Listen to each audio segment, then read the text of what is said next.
Student, welcome to my channel. मैं हूं सोनम और आप देख रहे हैं अपना विद्यालय यूट्यूब चैनल। तो आइए शुरू करते हैं आज का वीडियो।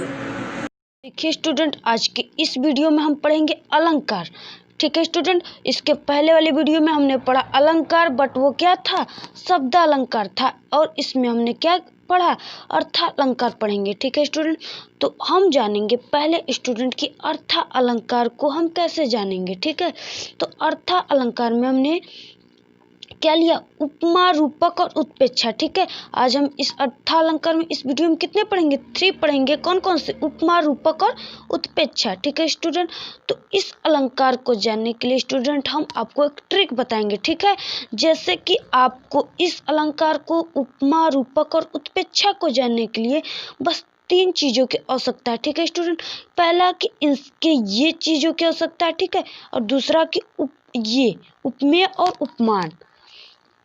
ठीक है स्टूडेंट, तो देखिए इसमें उपमा जो होता है स्टूडेंट, वो क्या करता है, तुलना व्यक्त करता है। ठीक है, कंपेयर जिसे कहते हैं, ये क्या करता है, तुलना व्यक्त करता है, अर्थात इसको क्या कहेंगे, समानता व्यक्त करता है।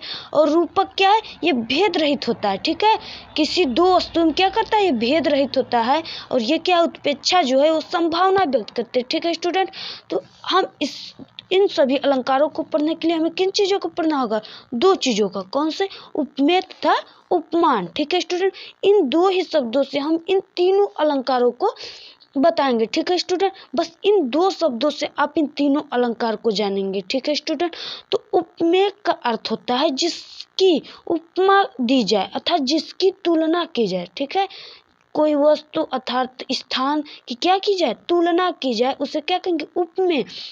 तथा उपमान किसे कहेंगे, जिसके द्वारा तुलना या समानता किया जाए। ठीक है, तो जिसके द्वारा क्या हो, तुलना किया जाए, और इसमें क्या है, जिसकी उपमा अर्थात तुलना की जाए। ठीक है, तो देखिए स्टूडेंट, यहाँ पे हमारा फर्स्ट अलंकार क्या है, अर्थ अलंकार का फर्स्ट अलंकार है उपमा अलंकार। ठीक है, उपमा अर्थात हमने बताया क्या, तुलना, कंपेयर और समानता। ठीक है, तो हम पढ़ेंगे इस वीडियो में उपमा अलंकार, हमारा फर्स्ट अलंकार है। ठीक है, तो उपमा अलंकार किसे कहते हैं, जहाँ उपमेय में उपमान का क्या किया जाए, समानता, हमने बताया क्या, समानता अर्थात तुलना व्यक्त किया जाए। ठीक है स्टूडेंट, आप इन सभी अलंकारों को जानने से पहले स्टूडेंट आप जानेंगे कि उपमा अर्थात होता है तुलना, और इसका क्या था, समानता। इन्हीं 2 शब्दों को जोड़कर आप बीच में इन्हें रख कर बनाएंगे स्टूडेंट, जैसे हम इस वीडियो में अभी बताएंगे। तो उसी प्रकार इन तीनों आप अलंकारों को आसानी से बना लेंगे। ठीक है स्टूडेंट, तो हमने बताया जहाँ उपमेय में उपमान का समानता अर्थात तुलना व्यक्त किया जाए, वहाँ क्या है, उपमा अलंकार होता है। ठीक है, तो यहाँ पे क्या किया जा रहा है, समानता और तुलना। ठीक है स्टूडेंट, तो हमने इस एग्जाम्पल के माध्यम से, उदाहरण के माध्यम से आपको समझाएंगे। हमारा इसका उदाहरण उपमा अलंकार का क्या है, पीपल पात सरिस मन डोला।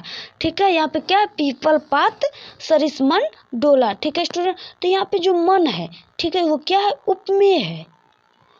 ठीक है, उपमेय है। ठीक है, ये मन क्या है, उपमेय है। और पीपल क्या है, उपमान है।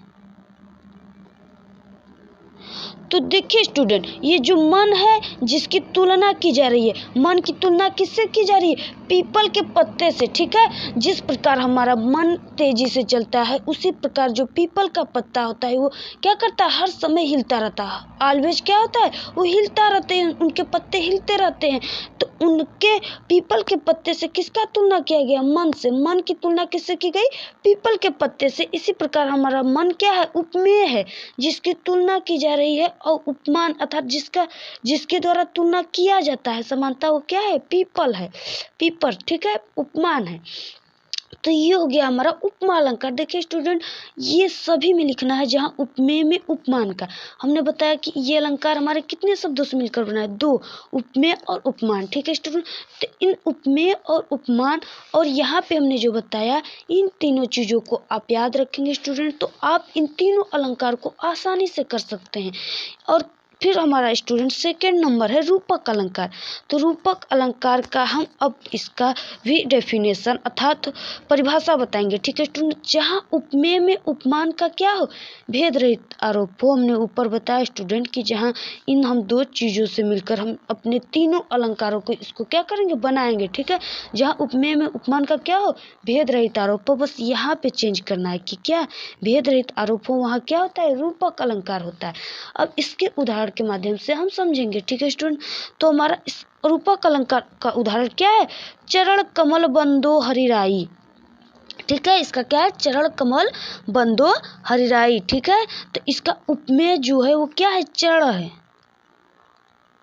चरण इसका क्या है, उपमेय है, और उपमान क्या है, कमल है। ठीक है, तो ये चरण रूपी, ये किसके बात की जा रही है स्टूडेंट, ये जो श्री राम प्रभु है उनके चरण रूपी कमल, उनके चरण को किससे तुलना की जा रही है, कमल से की जा रही है। ठीक है, उनके चरणों को किसके तुलना की जा रही है, कमल से। तो ये जो चरण है क्या है, उपमेय है, इसकी तुलना की जा रही है। किससे की जा रही है, तो कमल से की जा रही है। ठीक है स्टूडेंट, तो ये हो गया रूपक अलंकार का। आप सभी इन तीनों अलंकारों को बस दो शब्दों से बनाएंगे, उपमेय और उपमान। ठीक है, लेकिन यहाँ पे हमने जो ऊपर बताया कि उपमान क्या है, समानता है, और रूपक में क्या है, भेद रहित होता है। ठीक है, ये भेद रहित है। इस चरण और कमल जो श्री राम प्रभु है उनके चरण का भेद रहित अर्थात क्या किया जा रहा है, कमल से उनका भेद रहित आरोप किया जा रहा है। ठीक है, तो यहाँ हो गया रूपक अलंकार। फिर उसके बाद स्टूडेंट हम पढ़ेंगे उत्प्रेक्षा अलंकार। ठीक है, उत्प्रेक्षा अलंकार को हम पहचानने भी बताएंगे। ठीक है स्टूडेंट, तो उत्प्रेक्षा अलंकार का डेफिनेशन क्या है, परिभाषा, जहाँ उपमेय में उपमान का, हमने ये बताया कि दो शब्दों से मिलकर बना होता है। जहाँ उपमेय में उपमान का संभावना व्यक्त किया जाए, ठीक है, संभावना व्यक्त किया जाए, वहाँ क्या होता है, उत्प्रेक्षा अलंकार। ठीक है, उत्प्रेक्षा अलंकार जहाँ उपमेय में उपमान का संभावना व्यक्त किया जाए। इसके क्या होते हैं, वाचक शब्द होते हैं। इसके वाचक शब्द कौन कौन से होते हैं, जनु जानो और मनु मानो और ज्यों और क्या, मनहु,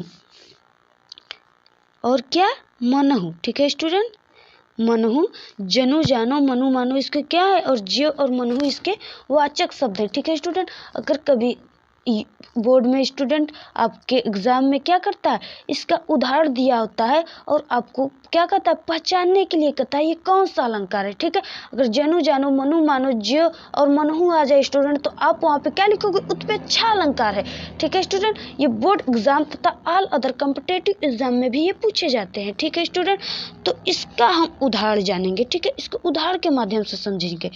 ठीक है स्टूडेंट, तो इसका ना मानो क्रोध का तन कांपने उनका लगा। ठीक है, इसमें क्या है, मानो शब्द आया है, अर्थात ये क्या है, उत्प्रेक्षा अलंकार है। ठीक है स्टूडेंट, अब हमारा दूसरा उदाहरण स्टूडेंट, सोहत ओढ़े पीठ पट श्याम सलोने गात मनहु नीलमणि शैल पर आतु प्रयोग प्रभात। ठीक है स्टूडेंट, तो इसमें जो मनहु शब्द है अर्थात ये क्या है, उत्प्रेक्षा अलंकार है।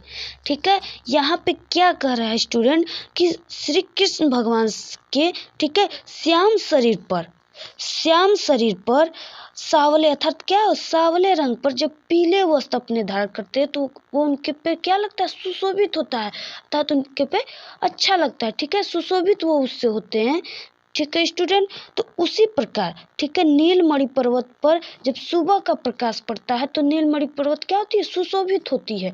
इस प्रकार हमारे इन तीन अलंकारों को हमने बस दो चीज़ों से पढ़ा है, किससे, उपमेय और उपमान, और फिर उसके बाद यहाँ पे समानता, उपमा में समानता और रूपक में भेद रहित और उत्प्रेक्षा में संभावना। ठीक है स्टूडेंट, इसके अगले वाले वीडियो में हमने शब्द अलंकार बताया। ठीक है, शब्द अलंकार जो होता है उसके बारे में हमने बताया है। आप वहाँ से हमारे चैनल अपना विद्यालय पर उसका लोगो खोलकर स्टूडेंट ओपन करके आप वीडियोज पर जाएंगे तो आपको वहाँ से शब्द अलंकार के सभी अलंकार आपको दिखेंगे। ठीक है स्टूडेंट, ओपन हो जाएंगे, आप वहाँ से देख सकते हैं।